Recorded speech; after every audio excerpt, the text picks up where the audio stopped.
الحمد للہ وکفى وسلام علی عباده الذین اصطفى اما بعد عن النبی صلی اللہ علیہ وسلم المسلم من سلم المسلمون من لسانه ويده او كما قال عليه الصلاة والسلام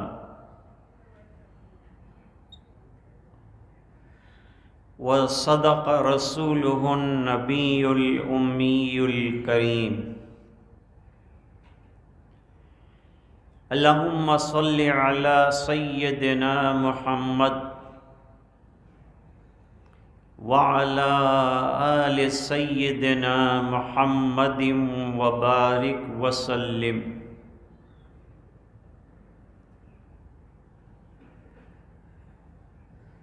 گزشتہ مجلس میں یہ حدیث شریف پڑھی گئی، کچھ تشریح باقی تھی۔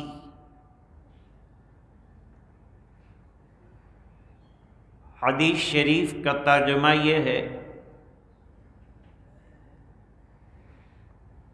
کہ کامل درجے کا مسلمان وہ ہے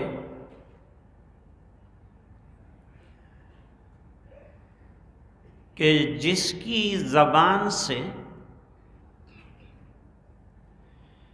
اور جس کے ہاتھ سے دوسرے مسلمان کو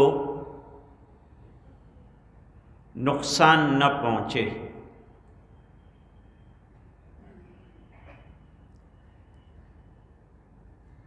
ابن حبان نے لکھا، ان کی روایت میں ہے، مسلمون کی جگہ ناس، مسلم کی قید اتفاقی،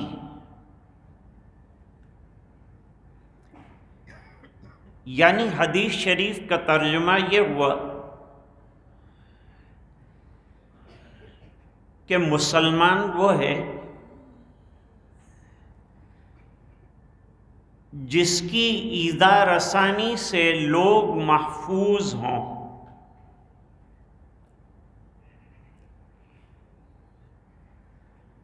اب اس حدیث شریف میں زبان کا تذکرہ کیا ہے پہلے، من لسانہ و یدی،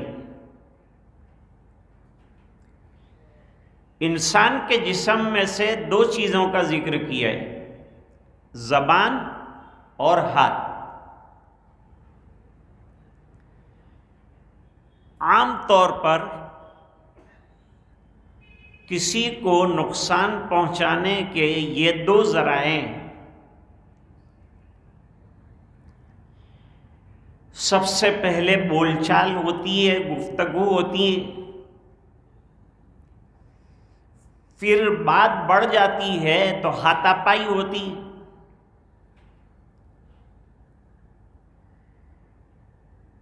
اس لیے یہ دو اعضاء کا ذکر کیا ہے۔ زبان سے جو تکلیف پہنچتی ہے وہ دل تک پہنچتی،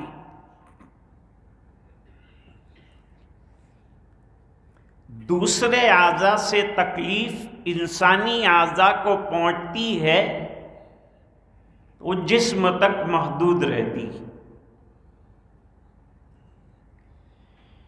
مارا تو تھپڑ کہیں چہرے پہ لگ گئی، لیکن زبان سے جب آدمی بولتا ہے تو دلوں کو زخمی کرتا ہے۔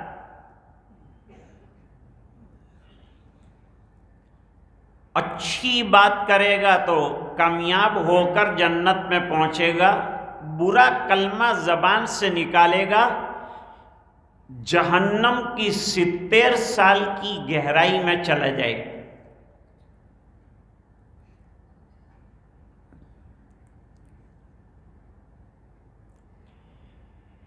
ہاتھ سے ایذا نہ پہنچانے کا مطلب یہ نہیں ہے کہ پیر سے ایذا دے سکتا ہے، کوئی بھی عضو سے نہ دے۔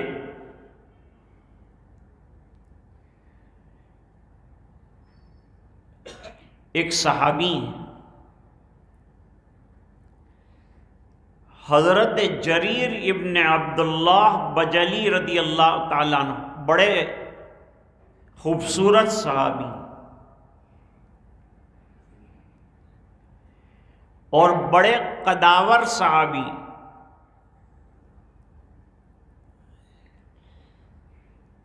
یہ ایمان لائے۔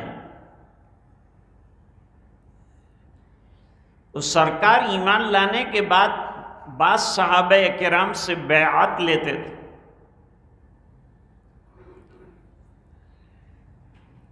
تو ان سے بھی بیعت لی۔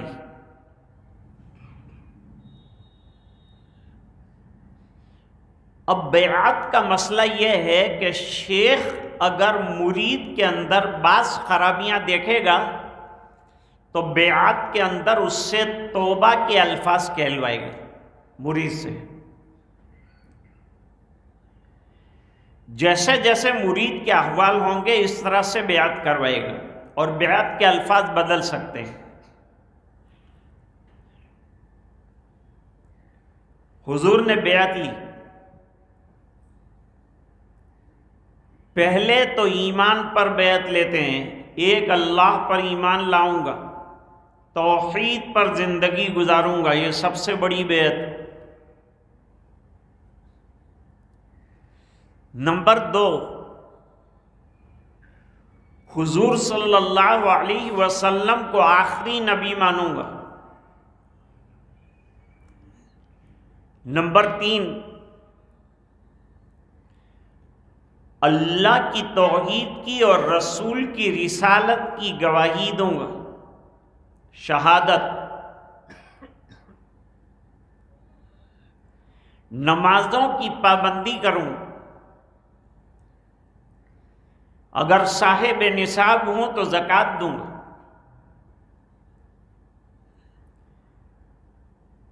اور حضور صلی اللہ علیہ وسلم نے ایک جملہ جریر ابن عبداللہ بجلی کے لیے بڑھایا، وَالنُّصْحِ لِكُلِّ مُسْلِمٍ، ہر مسلمان کے ساتھ خیر خواہی کروں، بدخواہی نہیں کروں گا، بدگمانی نہیں کروں گا، بلکہ خیر خواہی کروں گا۔ بدگمانی گناہ ہے،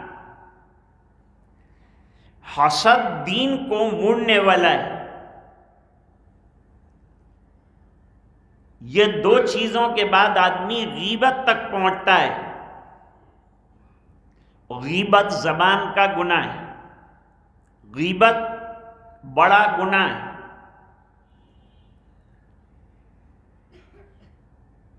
غیبت کا کرنا بھی ناجائز ہے اور غیبت کا سننا بھی ناجائز ہے۔ جیسے قرآن کریم کا پڑھنا ثواب ہے اور قرآن کریم کا سننا بھی ثواب ہے۔ جیسے ہم نمازوں کے اندر قرآن کریم امام صاحب سے سنتے ہیں تو ان کو پڑھنے کا ثواب ملتا ہے، ہم کو سننے کا ثواب ملتا ہے۔ تراویح میں قرآن کریم پڑھا جاتا ہے، پڑھنے والوں کو پڑھنے کا اجر ملتا ہے، سنانے کا اجر ملتا ہے، اور سامعین کو سننے کا ثواب اللہ تعالیٰ دیتے ہیں، اور کمی کوئی نہیں۔ پڑھنے والے کو ہر حرف پر 10 نیکیوں کا ثواب، اور سننے والوں کو ہر حرف پر 10 نیکیوں کا ثواب اللہ دیتے ہیں۔ یہ دلیل میں نے دی کہ قرآن کا پڑھنا ثواب ہے، قرآن کریم کا سننا ثواب ہے۔ غیبت کا کرنا حرام ہے، غیبت کا سننا حرام، بلکہ سننا زیادہ خطرناک ہے۔ جب کوئی غیبت کرے گا تو کس کے سامنے کرے گا؟ جو سن رہا ہے اس کے سامنے کرے گا۔ اور غیبت ایسی بلا ہے کہ تعریف سے شروع ہوتی ہے۔ حضرت تھانوی رحمت اللہ علیہ فرماتے ہیں کہ ہماری مجلس میں ہم کسی کی زیادہ تعریف نہیں کرتے، کیونکہ شیطان تعریف کے بعد غیبت پر لگا دیتا ہے۔ تو غیبت کی بنیاد تعریف ہے، بہت اچھے ہیں، بہت کمال کے ہیں، اور یہ ہیں اور یہ ہیں، لیکن ذرا سے یہ بھی ہیں۔ یہ لیکن جو ہے نا، وہاں سے غیبت شروع ہوتی ہے۔ ایسے وقت میں شیطان ہمارا ڈائریکشن چینج کرتا ہے کہ ہمیں پتہ بھی نہیں چلتا کہ ہم تعریف میں سے غیبت میں آ گئے۔ اس لیے کسی کی زیادہ تعریف مت کرو تاکہ پھر غیبت میں جانا پڑے۔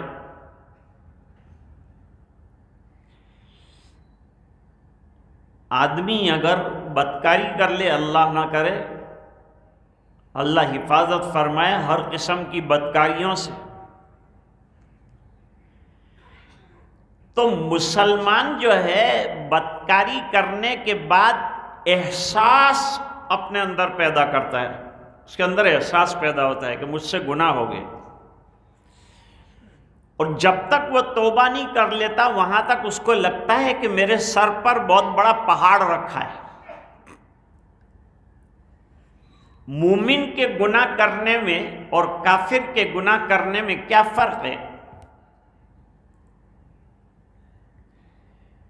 مومن سے گناہ ہوتا ہے تو وہ سمجھتا ہے میرے سر پہ پہاڑ رکھا،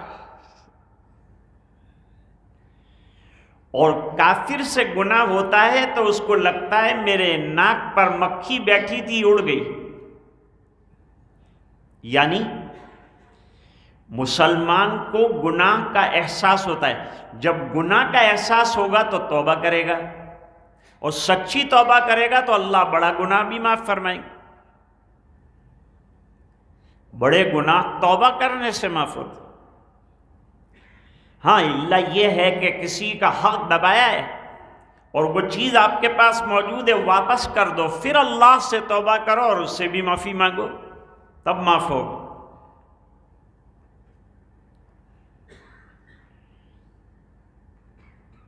تو بدکاری خدا نہ خواستہ ہو گئی تو مسلمان توبہ کرتا ہے، اسے جب تک توبہ نہیں کر لیتا وہاں تک چین نہیں پڑتا ہے۔ لیکن غیبت ایسا گناہ ہے کہ اس کے کرنے کے بعد آدمی کو گناہ کیے جانے کا احساس نہیں ہوتا کہ مجھ سے گناہ ہوا ہے، یہ احساس نہیں ہوتا، اور احساس کا ختم ہونا یہ بہت بڑی مصیبت ہے۔ وائے ناکامی متائے کارواں جاتا رہا، کارواں کے دل سے احساس زیاں جاتا رہا۔ اقبال کہتے ہیں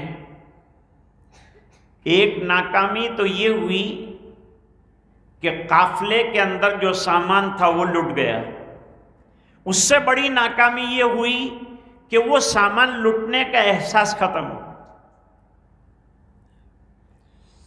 آج جو ہم لوگ زندگی گزار رہے ہیں نا، بے احساسی کی زندگی، گناہ ہو گیا تو پرواہ نہیں، نماز چلی گئی تو پرواہ نہیں، تلاوت نہیں کی تو پرواہ نہیں، گناہ کر لیا تو پرواہ نہیں۔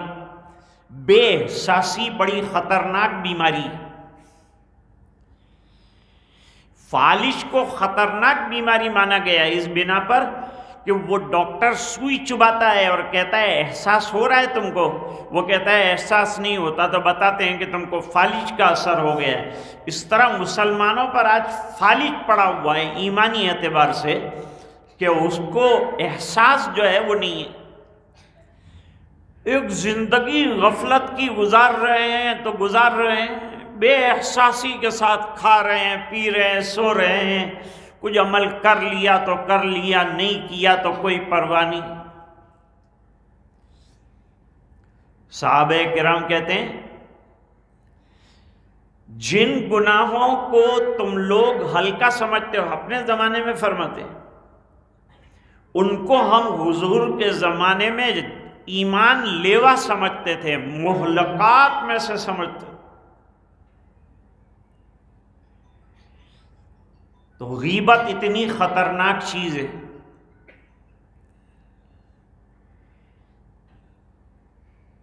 کتابوں سے پتہ چلتا ہے غیبت کرنا ایسا ہے جیسے مسجد میں ماں کے ساتھ بدکاری کا کرنا۔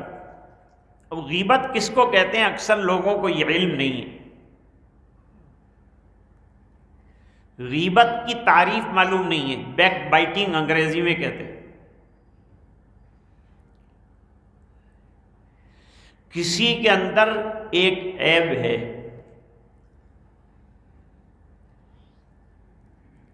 وہ عیب ہے ہی اس میں، یہ عیب کا اس کے سامنے ذکر نہ کرنا بلکہ اس کے پس پشت کسی اور کے سامنے ذکر کرنا، اس کو غیبت کہتے ہیں۔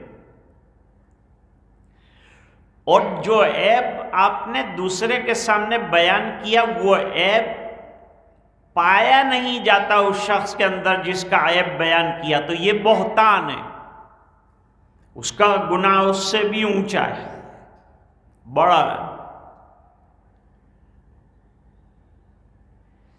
اس لیے امام بخاری رحمۃ اللہ علیہ نے تو باب قائم کیا ہے کہ اگر کسی کی غیبت کر لی ہو تو جلدی سے جلدی اس سے جا کے معافی مانگ کر اپنے آپ کو پیش کر دے۔ غیبت کی تفصیل بتانے کی ضرورت نہیں ہے کہ میں نے کیا غیبت کی تھی، لیکن اتنا بتانا ضروری ہے کہ مجھ سے آپ کی غیبت ہو گئی ہے، آپ مجھے معاف فرما دیجئے، تاکہ قیامت کے دن آپ کی گردن چھوٹ جائے۔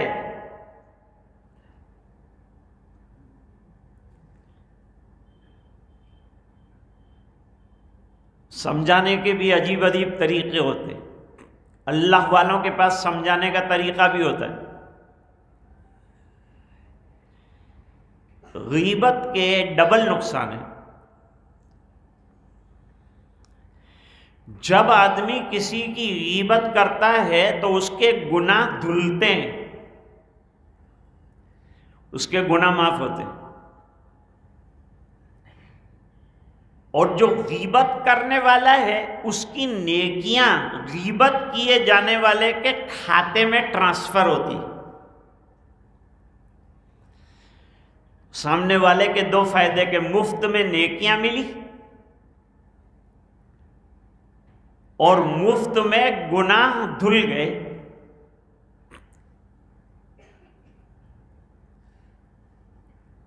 جس کی غیبت کی جاتی ہے اس کے فائدے ہی فائدے، اس لیے اس کو غم کرنے کی ضرورت نہیں، ورنہ اکثر اور بیشتر جب ہم سنتے ہیں، اور ہونا بھی چاہیے، انسان انسان ہے آخر، جب وہ سنتا ہے کہ فلان بھائی میری غیبت کر رہا تھا تو اس کا دل ٹوٹ جاتا ہے، اس کے دل کے اندر دکھ پیدا ہو جاتا ہے، دکھی ہو جاتا ہے کہ ہائے اگر میری برائی تھی تو مجھے کہہ دیتا تو میں اس کی اصلاح کر لیتا، تیسرے کو کہنے سے تو میری اصلاح ہو سکتی نہیں، اگر واقعی میرے اندر برائی تھی تو مجھے پیار سے بتا سکتا تھا۔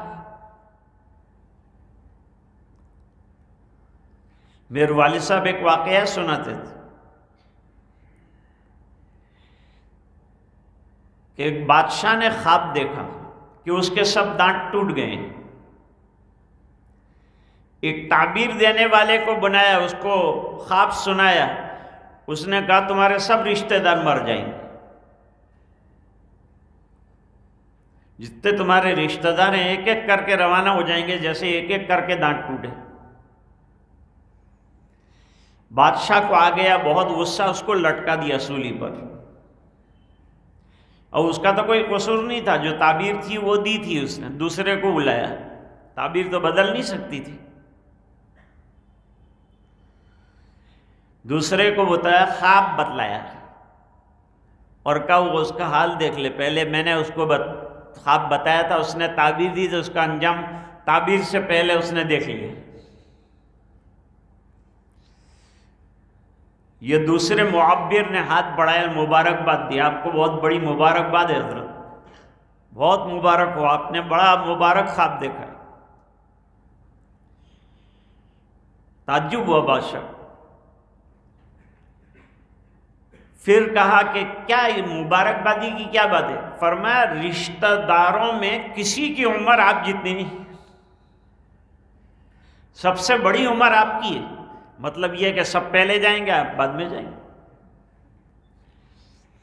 بات تو وہی کہی، لیکن انداز گفتگو کیسا تھا پیارا، اس طرح سے سرکار کی یہ موضوع کسی موقع پر چھیڑوں گا، یہ سیرت کا ایک عنوان ہے۔ تو اللہ والے کیسے سمجھاتے ہیں اللہ کے بندوں کو، دل میں بات بٹھا دیتے ہیں۔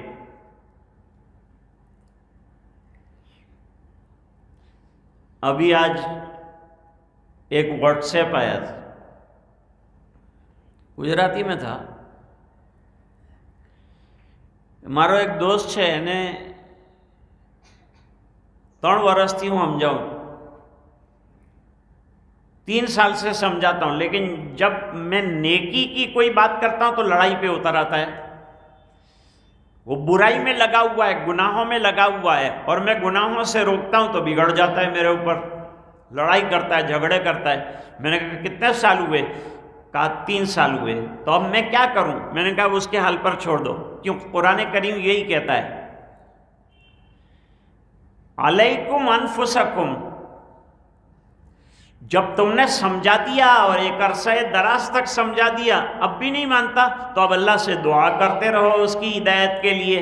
تم نے جو کام کرنا چاہیے تھا، ایک فرض منصبی، اپنے دوست کو سمجھانا، برائیوں سے بچانا، وہ کر لیا۔ اب اس کے بعد بھی وہ نہیں مانتا تو لوگ کتنا لڑو گے روزانہ؟ تو اب اپنے کام میں لگ جاؤ۔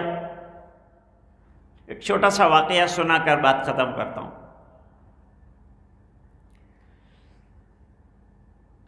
امام اعظم ابو حنیفہ رحمۃ اللہ نے ان کو فقہ بھی عطا فرمایا تھا، امامت کا درجہ بھی عطا فرمایا تھا، بڑی دینی سمجھ بہت عطا فرمایا۔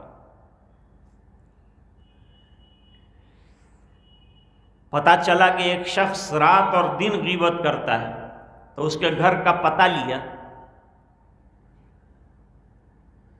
اللہ والا کو دکھ ہوتا ہے کہ ہماری وجہ سے وہ دکھی ہو رہا ہے، خامخواہ کے لیے پریشان اور گناہگار ہو رہا ہے، اس کو روکنا چاہیے بیچارے کو۔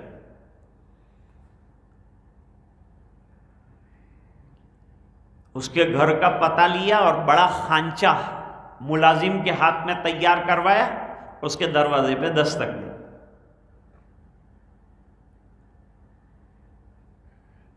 ہمارا حال یہ ہے کہ ہم کو پتہ چلتا ہے کہ وہ غیبت کرتا ہے تو ہم دگنا شروع کر دیتے ہیں غیبت، جتنی وہ کرتا ہے کہ یعنی اندر کاٹلی خرابی اینا کرتا ودارے خرابی منے خبر ہے نہیں ہوں چھے،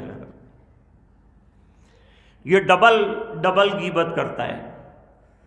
حضرت حکیم الاسلام فرمایا کرتے تھے، سامنے والے نے گالی دی، بدلے میں ہم نے بھی گالی دی، 2 گالی ہو گئی۔ اس نے گالی دی تو ہم کو جواب گالی سے نہیں دینا ہے، دعا سے دینا ہے، لیکن اس کے لیے جگر بھی تو چاہیے، اتنا حوصلہ بھی تو چاہیے کہ سامنے والا گالی دے اور ہم اس کو معاف کریں اور دعا دیں۔ یہ سب اصلاح کی چیزیں ہیں، اس کی اصلاح جو اندر یہ بگاڑ ہے نا، اس کو درست کرنا، اس کے لیے مجالس ہوتی ہے۔ دروازہ کھولا، اس نے دیکھتے ہی بھڑکا، ابے آپ کیوں آئے میرے دروازے پہ؟ ابے ہدیہ لے کے حاضر ہوا۔ کہ میں تو آپ کی برائیاں کرتا ہوں، کہ اسی لیے تو ہدیہ لایا ہوں کہ آپ یہ انعام روزانہ اور یہ احسان فرماتے رہیے۔ آپ میرے محسن ہیں، اس لیے محسن کو تو ہدایہ دیے جائیں گے، تو آپ میرے اوپر احسان کر رہے ہیں۔ کہ میں کیا احسان کرتا ہوں؟ کہ آپ تو ڈبل احسان کر رہے ہیں، ایک تو مجھے فری کے اندر نیکیاں دے رہے ہیں، مجھے تو ایک ایک نیکی کی ضرورت پڑے گی آخرت میں، اور آپ کام کرتے ہیں، کماتے ہیں اور مجھے دیتے ہیں۔ بھئی یہ کتنا اچھا آدمی ہوگا کہ صبح سے شام تک کمائے اور لفافے میں رکھ کے مجھے دے جائے، خوشی ہوگی کہ جی، دعا بھی دیں گے اس کو۔ بھئی یہ تو بہت اچھا کام ہے کہ کمائیں آپ اور کھائیں ہم، یہ تو بہت اچھا کام ہے۔ تو آپ کما رہے ہیں نیکیاں اور مجھے جو ہے آفر کر رہے ہیں، تو یہ بڑا احسان کا کام ہے، اس کو جاری رکھیے، ہدیہ انشاءاللہ بڑھنے کی امید ہے، اور بڑھے گا ہدیہ۔ دوسرا کیا میں تم کو فائدہ پہنچاتا ہوں؟ کہا میں گناہگار انسان ہوں اور کوئی ہے جو میرے گناہ فری میں دھو ڈالے، کہ گناہ مجھ سے ہو جائیں اور وہ معاف کرا دے؟ ایسا کوئی ہے؟ وہ تم ہو کہ تم میرے گناہ بھی دھو ڈالتے ہو، مجھے اپنی نیکیاں بھی عنایت کرتے ہو، آپ تو ڈبل فائدہ پہنچاتے ہو، اس بنا پر آپ کا احسان ہے، آپ ہدیہ قبول فرما لیجئے اور یہ سلسلہ جاری رکھیے۔ اس نے کہا میں تو آپ کو نقصان پہنچانے کے لیے سب کرتا ہوں، لیکن من جانب اللہ جب آپ کو اتنا بڑا فائدہ ہو رہا ہے تو میں اب یہ فائدہ آپ کو پہنچاؤں گا نہیں، بلکہ غیبت سے میں توبہ کرتا ہوں۔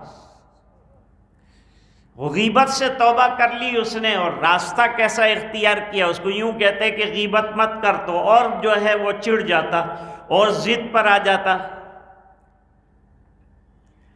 وَالنُّصْحِ لِكُلِّ مُسْلِمٍ، ہر مسلمان کے لیے خیر خواہ ہونا۔ محققین نے حضرت جریر ابن عبداللہ کا وَالنُّصْحِ لِكُلِّ مُسْلِمٍ پر واقعہ لکھا ہے کہ اپنے غلام کو ایک گھوڑا لانے کے لیے کہا کہ جا کر بازار سے میرے لیے اچھا گھوڑا لاؤ، اللہ نے مال و دولت دیا تھا۔ تو گھوڑا لائے، 300 دراہیم کے اندر گھوڑا لائے، اور اپنے سیٹ سے تعریف بھی چاہیے کہ حضرت بہت سستے میں آپ کو یہ 300 کا گھوڑا دلائے۔ گھوڑے والے کو بلاؤ، پیسے دینے اس کو۔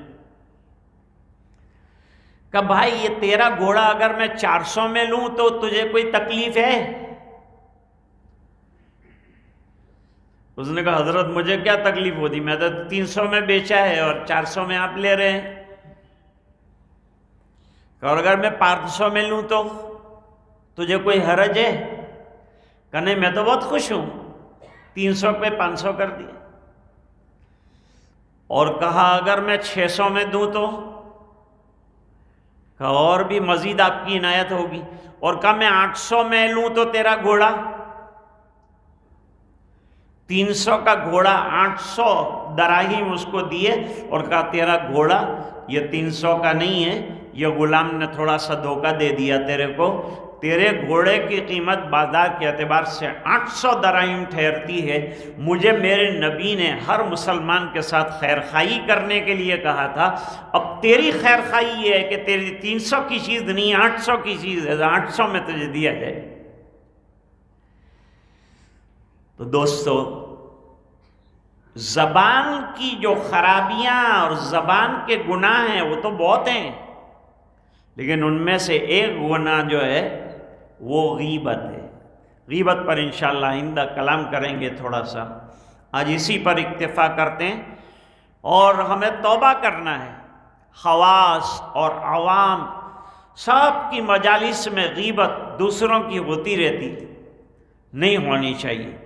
ہماری مجالس کو غیبتوں سے پاک کیا جائے، صاف کیا جائے، اور اللہ کے ذکر سے آباد کیا جائے مجالس کو، ہماری زبانوں پر اللہ کی یاد ہو، تو یہ جو دل دماغ کے اندر بگاڑ اور خرابیاں گھسی ہوئی ہیں وہ سب نکلتی جائیں گی، اور اللہ تعالی ہمارے دلوں کو آباد فرمائیں گے اور ان کی اصلاح فرمائیں گے۔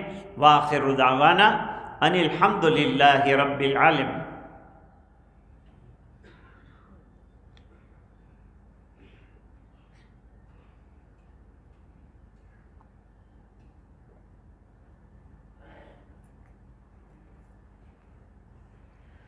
تھوڑی دیر کے لیے انشاءاللہ ذکر کریں گے، ماں بہنیں بھی ذکر کریں گی لیکن آہستہ کریں گی، اور اس کے بعد مراقبہ ہوگا۔ مراقبہ سب کر سکتے ہیں، جو شیخ سے بیعت ہو نہ ہو سب کر سکتے ہیں، اور مراقبہ کوئی 3-4 منٹ کے لیے کریں گے۔ مراقبہ اللہ کے دھیان میں بیٹھنے کا نام ہے، اور ذکر اللہ کی یاد کا نام۔ تیرے سوا معبود حقیقی کوئی نہیں ہے، کوئی نہیں، تیرے سوا مسجود حقیقی کوئی نہیں ہے، کوئی نہیں، تیرے سوا مشہود حقیقی کوئی نہیں ہے، کوئی نہیں۔ اب تو رہے بس تادم آخر ورد زباں اے میرے الہ، لا الہ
محمد رسول اللہ صلی اللہ علیہ وسلم۔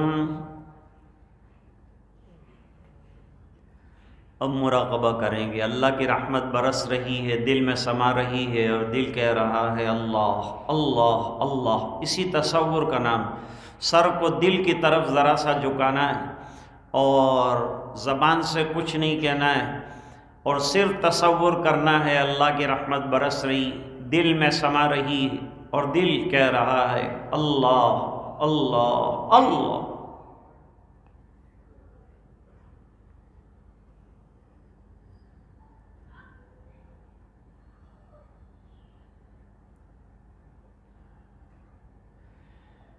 اے خفتہ دل بیدار شو، بیدار شو، بیدار شو،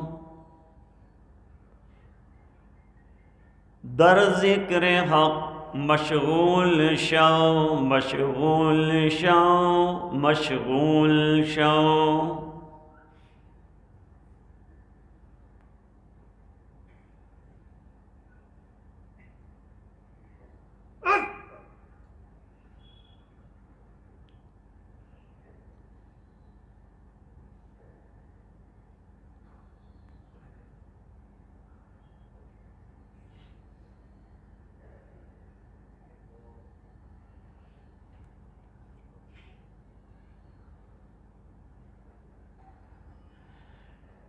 عزیزو دوستو یارو یہ دنیا دار فانی ہے،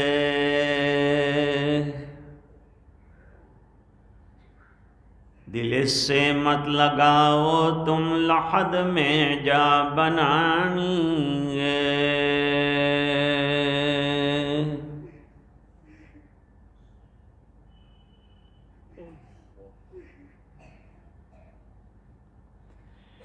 تو آیا بغیر طاعت پسا لذات دنیا میں، عقل کھوئی گئی تیری یہ کیسی نادانی ہے۔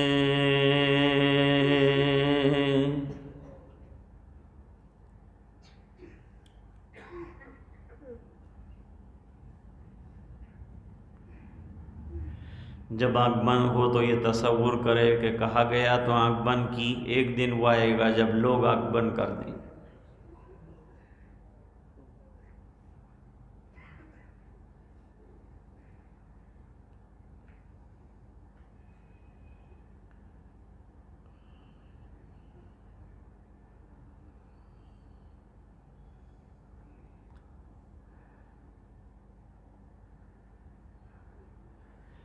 لا الہ الا اللہ محمد رسول اللہ صلی اللہ علیہ وسلم۔ اللہم لک الحمد کلہ ولک الملک کلہ ولک الشکر کلہ والیک یرجع الامر کلہ علانیتہ وسرہ۔ اللہم صل علی سیدنا محمد وعلی آل سیدنا محمد وبارک وسلم۔ ربنا آتنا فی الدنیا حسنہ وفی الآخرۃ حسنۃ وقنا عذاب النار وادخلنا الجنۃ مع الابرار یا عزیز یا غفار۔ اللہم اعنا علی تلاوت القرآن وذکرک وشکرک وحسن عبادتک۔ اللہم وفقنا لما تحب وترضى عدد ما تحب وترضى من القول والعمل والنیت والہدى انک علی کل شیء قدیر۔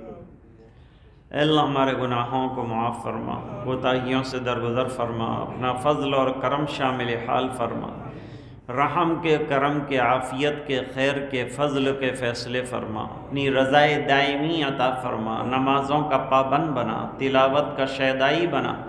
اے اللہ دل کے بگاڑ دور فرما، ظاہر اور باطن کی اصلاح فرما، اپنی رضائے دائمی عطا فرما۔ تو ہم سے راضی اور خوش ہو جا اور ہمیں اپنا بندہ بنا دے، اپنی مرضیات پر چلنے والا بنا دے، گناہوں کی نفرت ہمارے دلوں میں جاگزین فرما دے، نیکیوں کی محبت عطا فرما، نیکیاں کرنے والا بنا، سچی توبہ کرنے والا بنا، با اخلاق بنا، با حیا بنا، 100% ایماندار بنا، دیندار بنا۔ اے الہ العالمین ہر قسم کی برائیوں سے ہماری حفاظت فرما، ہماری زبانوں کی حفاظت فرما، آنکھوں کی حفاظت فرما، شرمگاہوں کی حفاظت فرما۔ اے اللہ ہمارے ایمان کی حفاظت فرما، جان مال عزت آبرو ہماری ماں بہنوں کی، بیٹیوں کی عزتوں کی حفاظت فرما۔ اے الہ العالمین پورے مجمع کی مغفرت فرما، امت کے ایک ایک فرد کی مغفرت فرما، اور یہ دعائیں اپنے فضل و کرم حبیب پاک صلی اللہ علیہ وسلم کی برکت سے قبول فرما۔ سبحان ربک رب العزت عما یصفون، سلام علی المرسلین والحمد للہ رب العالمین۔